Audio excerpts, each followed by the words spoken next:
उपस्थित होने के लिए मैं व्यक्तिगत तौर पर और जन स्वराज की ओर से आपका धन्यवाद कर रहा हूं। जैसा कि आप देख रहे हैं, पिछले 2-2.5 वर्ष से जन स्वराज अभियान के तहत जो प्रयास हम लोगों ने शुरू किया है, बिहार में एक नए विकल्प की परिकल्पना को लेकर जो आगे बढ़े हैं, उसको पिछले 2 अक्टूबर को एक राजनीतिक दल का स्वरूप दिया गया है। ये बताया गया था कि दल बनाकर या दल बनाने से पहले पूरे बिहार में मैं पदयात्रा करूंगा। दुर्भाग्यवश अभी 2 बरस पैदल चलने के बाद भी मैं अभी सीमांचल नहीं पहुंच पाया हूं, लेकिन इससे पहले मैं कटिहार एक बार आया था, आज दूसरी बार कटिहार आ रहा हूं। तो सबसे पहले मैं चाहूंगा कि जो यहाँ पर हमारे साथी हैं, जो दलगत स्वरूप का हिस्सा है, एक बार उनका परिचय करा दें। सत्यनारायण शर्मा जी, अगर आप एक बार सबका एक सिरे से परिचय करा दें, उसके बाद हम लोग प्रेस की प्रक्रिया को शुरू करेंगे। सर के बगल में बैठे हुए हैं कटिहार के पूर्व जिला पदाधिकारी, पूर्व अनुमंडल पदाधिकारी श्री ललन जी साहब। उनके बगल में है हमारे 3 बार के मुखिया, वर्तमान कटिहार जिला जन स्वराज पार्टी के जिलाध्यक्ष मंसूर साहब। तो बगल में है कटिहार के जाने माने चिकित्सक डॉक्टर गाजी साहब, जो पिछले 2 वर्षों से जन स्वराज की एक स्तंभ बने हुए हैं कटिहार में।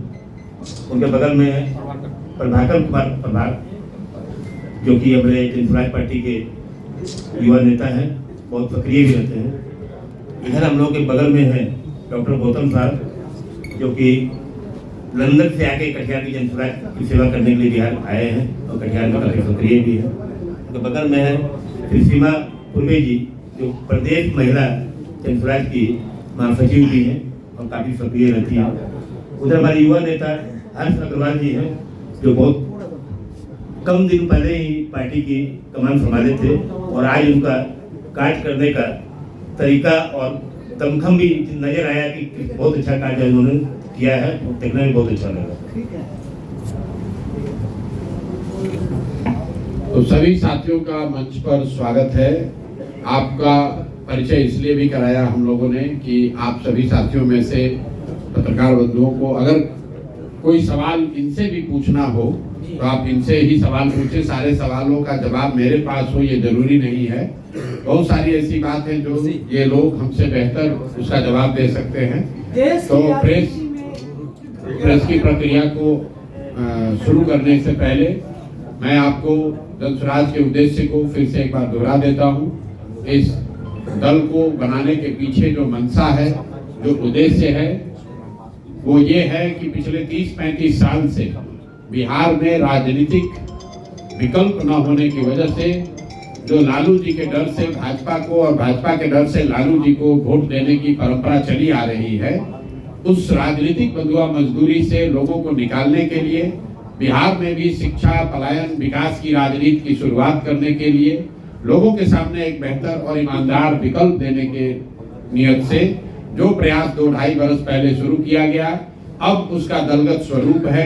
पूरे राज्य में उस दल का संगठन है और हम लोगों ने घोषणा की है कि आने वाले विधानसभा चुनाव में पूरे के पूरे 243 सीटों पर जन स्वराज अपने दम पर अपने साथियों के साथ मिलकर चुनाव लड़ेगा। जनता के सामने एक ईमानदार और सशक्त विकल्प रखेगा, ताकि लोग मजबूरी में जानते समझते हुए भी गलत व्यक्ति को वोट देने की जो उनकी परंपरा रही है उससे बाहर निकल सके और बिहार में भी शिक्षा और रोजगार की बात हो, एक नया राजनीति की शुरुआत हो। इस नियत से इस चीज को शुरू किया गया है और उसी के तहत मैं आज यहाँ कटिहार में आया हूँ।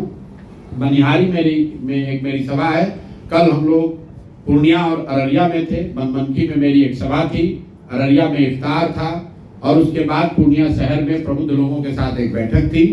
आज मैं यहाँ अभी प्रेस करूंगा और इसके बाद हम लोग मनिहारी में एक जनसभा करेंगे और आने वाले कुछ समय में मैं अपना लंबा समय, कम से कम 2 हफ्ते या 1 महीना सीमांचल के 4-5 जिलों में जन स्वराज को मजबूत करने के लिए अपना पूरा समय लगाऊंगा। उसी की प्रक्रिया, उसी की तैयारी के तहत मैं यहाँ पर आया हूँ। अब आपके जो सवाल हैं उन सवालों का स्वागत है। बहुत बहुत धन्यवाद। देश के महत्वपूर्ण रणनीतिकार माने जाते हैं आप, आपकी प्रसिद्धि रही है। कई राजनीतिक पार्टियों को आपने जिताने का काम किया, सरकार बनाने का काम किया। अब जबकि जन स्वराज बिहार विधानसभा 2025 में दमखम के साथ मैदान में है, अगर आपकी पार्टी को बहुमत मिलता है तो आप यूपीए गठबंधन में जाएंगे या एनडीए गठबंधन में जाएंगे? भाई, जब हमको बहुमत मिलेगा तो हम किसी गठबंधन में क्यों जाएंगे? शायद आप ये पूछना चाह रहे हैं कि अगर बहुमत नहीं मिला तो कहाँ जाएंगे? तो बहुमत नहीं मिला तो हम लोग विपक्ष में बैठेंगे।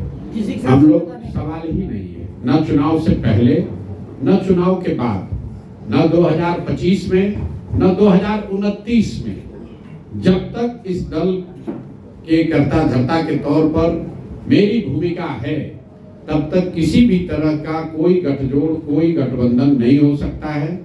जिस ईमानदारी और शुद्धता की बात कहकर इस प्रयास को हमने शुरू किया है, वो उस प्रयास के ईमानदारी और शुद्धता में कभी कोई कॉम्प्रोमाइज हो नहीं सकता है। और ये बात आप समझिए कि जन स्वराज बनाकर राजनीति करने की जो हम लोग की मंशा है, इसका उद्देश्य एमएलए बनना नहीं है।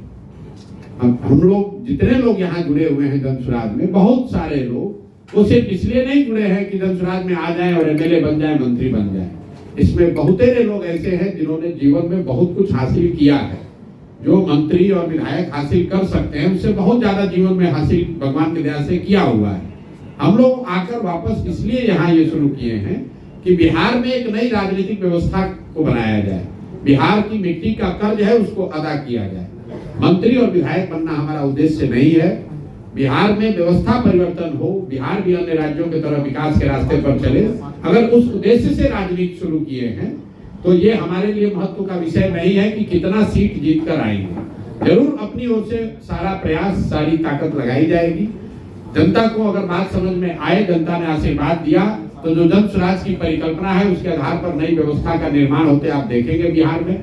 लेकिन अगर किसी वजह से सफलता न भी मिले तो भी चाहे 5 वर्ष लगे, 10 वर्ष लगे, जन स्वराज में हम लोग पीछे हटने वाले नहीं हैं। किसी तरह का वैचारिक या व्यवहारिक, मैं फिर से दोहरा देता हूं, ना वैचारिक ना व्यवहारिक, किसी तरह का कोई डाइल्यूशन, कोई गठबंधन नहीं होगा।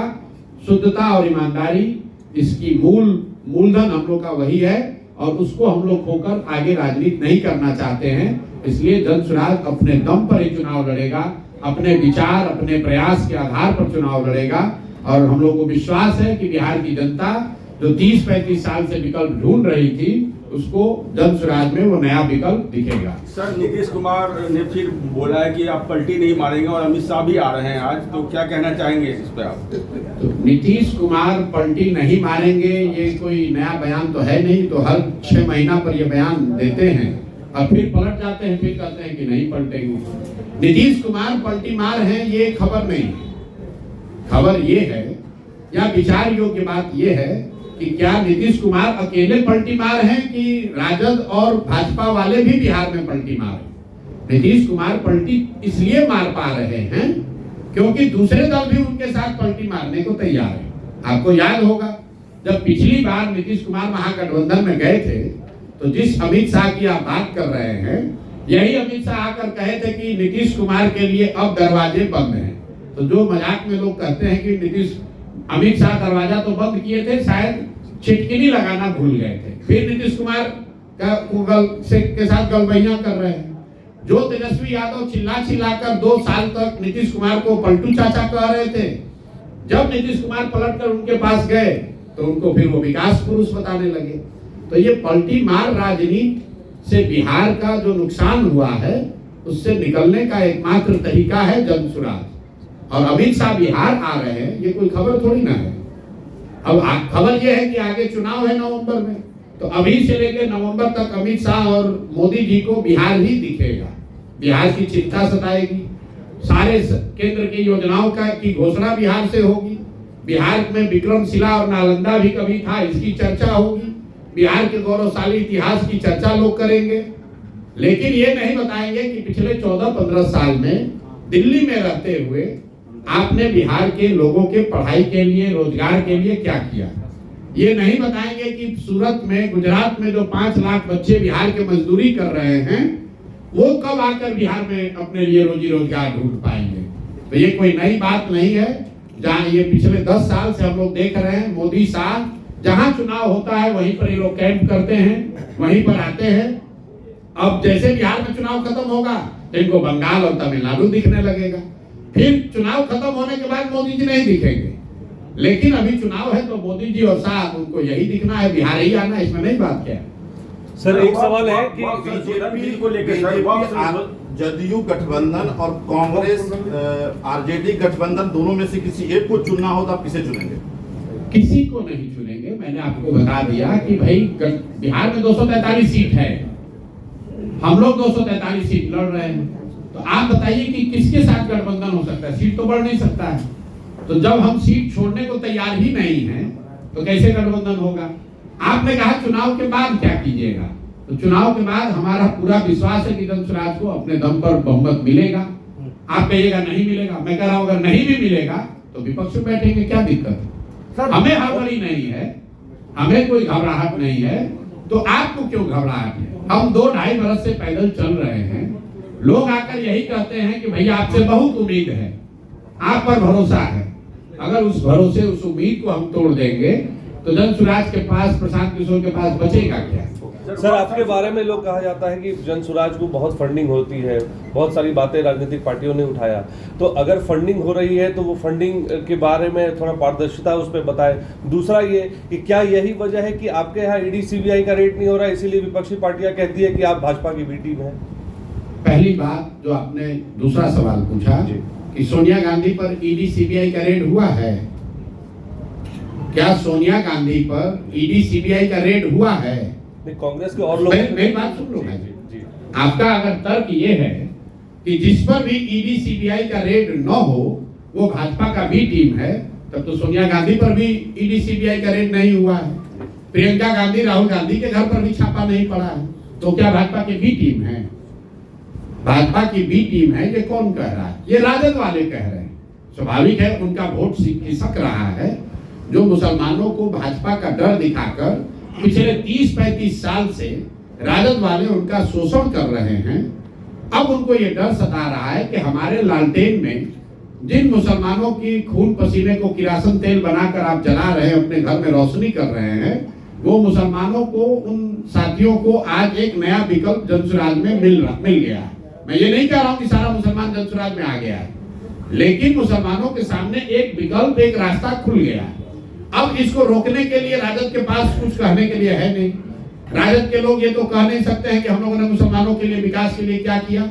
वो तो ये नहीं कह सकते हैं कि हमने उनके बच्चों को पढ़ाने के लिए, उनके रोजगार के लिए क्या किया। ये नहीं कह सकते हैं कि हमने मुसलमानों को राजनीतिक हिस्सेदारी, भागीदारी दी। तो अब उन मुसलमानों को भ्रमित करने के लिए वो क्या कहेंगे? यही कहेंगे कि भैया उधर मत जाओ, जैसे भाजपा से डरा रहे थे वैसे जन स्वराज से डरा रहे। मुसलमान क्यों डरे उनसे? अगर आप जो कह रहे हैं कि ये भाजपा की बी टीम है, तो मुसलमानों को इसका जजमेंट करने दीजिए। जब मुसलमानों पर सबसे बड़ा संकट आया सीए एनआरसी का, तो तेजस्वी यादव गए थे लड़ने, कि राहुल गांधी गए थे, कि अखिलेश यादव गए थे?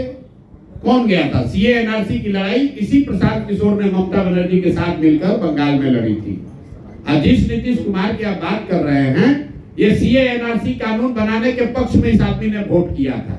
जैसे आज वक्फ का कानून बनाने के पक्ष में नीतीश कुमार वोट कर रहे हैं, उसी तरह सीए एनआरसी के पक्ष में भी इन्होंने वोट किया था। उसके विरोध में मैंने अपना सब कुछ जदयू में छोड़ा था। यहाँ कोई मुखिया ही नहीं छोड़ता है। यहाँ बिहार में दूसरे नंबर की सबसे ताकतवर जगह पर हम बैठे हुए थे, सीए एनआरसी के लिए हमने वो छोड़ा है। और आप कह रहे हैं कि हम भाजपा के भी टीम है, तो भैया मुसलमानों को इसका निर्णय लेने दीजिए। हम कोई हिंदू मुसलमान की अगड़े पिछड़े की राजनीति करते नहीं है। हम लोग बिहार की राजनीति कर रहे हैं, बिहार के बच्चों की बात कर रहे हैं, उनके शिक्षा और रोजगार की बात कर रहे हैं। जिसको अच्छा लगे वो जुड़े, जिसको अच्छा ना लगे उसको कोई बात नहीं, हो जिसके साथ रहना चाहता है रहे। सड़क पर नमाज को लेकर राजनीति हो रही है सर, क्या कहेंगे? कहाँ पर राजनीति हो रही है? सड़क उत्तर प्रदेश में। उत्तर प्रदेश में हो रही है। हम लोग कटिहार में बैठे हैं। उत्तर प्रदेश में किस तरह की सरकार है, योगी जी किस तरह की सरकार चलाते हैं, वो उनकी पूरी राजनीति ही हिंदू मुस्लिम के आधार पर है। योगी जी की सरकार ही इसी पर चलती है कि मुसलमानों को डराओ, हिंदुओं को लड़ाओ। तो स्वाभाविक है कि ये तो काम करेंगे ही करेंगे, इसमें नई बात क्या है। लेकिन उत्तर प्रदेश और बिहार में फर्क है, और यहाँ पर ये चीज कभी स्वीकार्य नहीं हो सकती है। यहाँ पर लंबे समय से हिंदू मुसलमान साथ में रहते आए हैं, और मैं नहीं समझता हूं कि यूपी की तरह बिहार में पोलराइजेशन धर्म के आधार पर किया जा सकता है। यहाँ सिर्फ धर्म के नाम पर कुछ लोग मुसलमानों को डरा सकते हैं, लेकिन यहाँ पर हिंदू मुस्लिम पोलराइजेशन यहाँ के इतिहास में, यहाँ की जमीन में अभी तक नहीं रहा है। और हम लोग की कामना है, ऐसी इच्छा है कि आगे भी न रहे, बिहार बिहार बना रहे, यूपी न बने। कटिहार खासकर दूध नगरी रहा है और मखाना उत्पादक क्षेत्र रहा है सर, बहुत संशोधन बिल पर सीमांचल के इलाके में है और बहुत संशोधन बिल को लेकर बड़ी चर्चा, आप किस तरह से? बिल्कुल वक्फ को लेकर दो बातें हम लोगों ने कही। पहला तो जनसुराज बिल्कुल इसके खिलाफ है। क्यों खिलाफ है ये समझिए। वक्फ का कानून ठीक है, खराब है, वो अलग बात है। हम लोग इसलिए खिलाफ हैं कि हम लोग का ऐसा मानना है कि जब देश बनाते समय समाज के जिन वर्गों के साथ जो वादे किए गए, वो आपके हमारे पुरखों ने वो वादे किए हैं। इस देश के फाउंडिंग फादर्स ने वो वादे किए। अगर उन्होंने कहा कि देश सेकुलर रहेगा, तो आपके हमारी ये जिम्मेवारी है कि उन वादों के प्रति हम ईमानदार रहें, वादा खिलाफी न करें। अगर संविधान में जो बात कही गई है उसमें कोई परिवर्तन आप लाना चाहते हैं, तो जिस वर्ग को वो परिवर्तन प्रभावित करेगा, उस वर्ग को जब तक आप कॉन्फिडेंस में नहीं लेंगे तब तक वो मान्य नहीं होगा। आप मुसलमानों की बात छोड़िए, किसानों के लिए मोदी जी ने एक कानून बनाया, किसान उससे सहमत नहीं हुए, तो क्या पूरे देश